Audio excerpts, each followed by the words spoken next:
ప్రభు నామములో అందరికీ వందనాలు. దైవ మర్మములు. ఏప్రిల్ 11వ తారీఖు.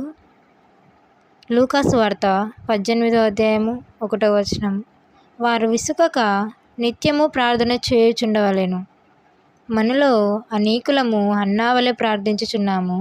ఉజ్జీవము కొరకు ఉపవాసముండి రాత్రింబగళ్ళు అనేకులము ప్రార్థించుచున్నాము. మన ప్రార్థనలు స్వార్థముతో కూడినవి.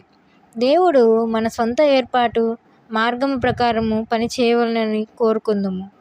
అయితే మనం ఇంకను దేవునికి అక్కరను గుర్తించినందున దేవుడి ప్రార్థనకు జవాబు ఇవ్వడు.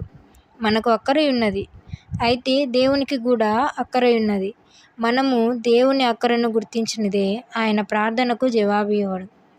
దేవుని సేవకులమైన మనము ఉత్తర ఇండియా, దక్షిణ ఇండియా, ఆఫ్రికా, ఐరోపా, అమెరికా మరి ఏ ప్రాంతమైనను సరే దాని పట్ల దేవునికి గల అక్కరను గుర్తించుట ప్రార్థించవలెను.